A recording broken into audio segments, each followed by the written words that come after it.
В Сосногорском районе появится еще один ТОС. Зеленый свет территориальному общественному самоуправлению дали городские депутаты. Новый ТОС будет организован в поселке Керки и затронет практически все улицы. 12 марта 2017 года инициативной группой проведено предварительное собрание граждан, на котором жители определили границы создаваемого территориальным общественного самоуправления. Это весь поселок, за исключением улицы Железнодорожной и улицы Станционной, а также приняли решение вынести предложение об утверждении границы ТОС на рассмотрение Совета городского поселения Сосногорск.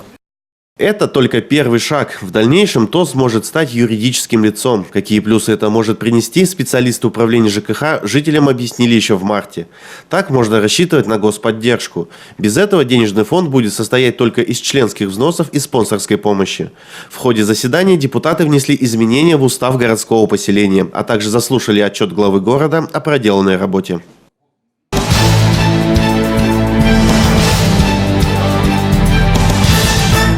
Новый формат работы с населением опробовали на минувшей неделе в Сосногорске. Начальник управления ЖКХ Татьяна Назаренко встретилась с представителями общественных организаций. Вначале доклад о результатах работы управления. Напомним, оно было создано в июле 2016 года, и многое удалось сделать уже за первые месяцы. Мы смогли наладить систему работы специалистов управления ЖКХ в сельских населенных пунктах.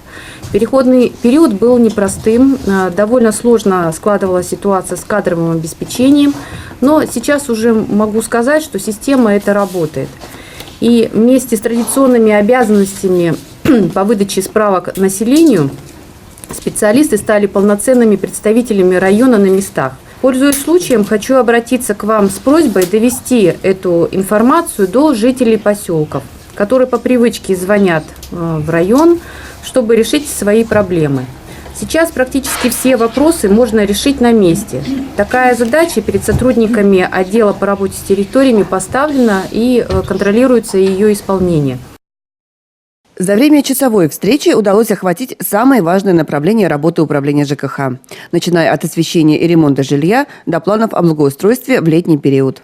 Учитывая напряженный бюджет, приходится по максимуму использовать возможности действующих муниципальных контрактов. Так, например, в рамках контракта по содержанию установок наружного освещения подрядчик заменяет неисправные светильники и лампы, проводит ремонт кабелей, правит опоры. Летом 2017 года будут установлены 24 дополнительных светильника на уже существующих опорах. А вот с установкой новых придется подождать, поскольку эти работы требуют отдельного проекта. Не останутся неохваченными и пешеходные переходы. 6 из них в этом году получат новое светодиодное освещение во всю длину пешеходного перехода. Летом особое внимание будет уделяться ремонту дорог, но только в рамках предусмотренного финансирования. Контракты заключены, теперь дорожники ждут устойчивую погоду. Сплошной и ямочный ремонт будет проведен в Сосногорске, Устюгте, Войвоже и Нижнем Удосе. Как и в прошлые годы, приоритет у участков, входящих в схемы движения автобусных маршрутов. Татьяна Назаренко рассказала и об уборке несанкционированных свалок. Только за период субботников было убрано 253 тонны мусора на площади почти 6 тысяч гектаров. 58 тонн из них были вывезены с территории у дома номер 7 по улице 40 лет Коми.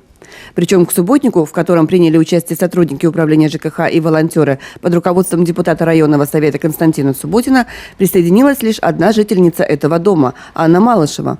Вывоз несанкционированных свалок продолжается. Буквально на днях был очищен гипсовый рудник, а впереди еще много работы.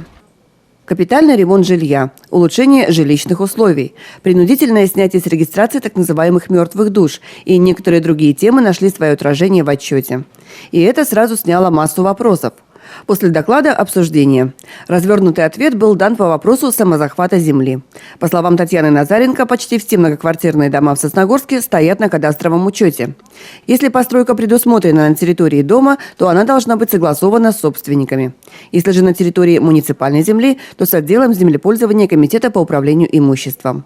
В целом встреча прошла положительно, отмечает руководитель группы «Общественный контроль» Григорий Шевченко. Вот сейчас я понял, что и администрация, и города, и управление ЖКХ идут навстречу в том отношении, чтобы услышать людей, а люди пытаются понимать трудности и проблемы еще властей. И вот совместными усилиями, я думаю, что получится конкретно какие-то темы обозначивать, а самое главное их решать и во благо людей.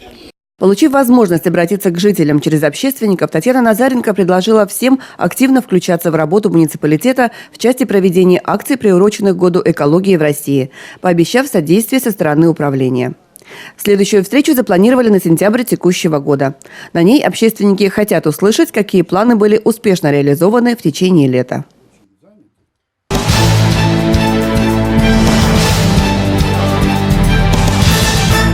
В последние числа мая средняя температура еще будет ниже климатической нормы, а вот уже в первые дни календарного лета отклонение от нормы в среднем составит 3 градуса.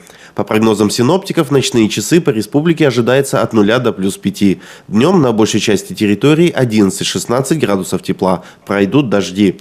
В Сосногорске во вторник будет облачно. Ночью еще минус 3. Днем воздух прогреется до 9 градусов. Ветер юго-восточный 3 метра в секунду. Во второй половине дня ожидается дождь.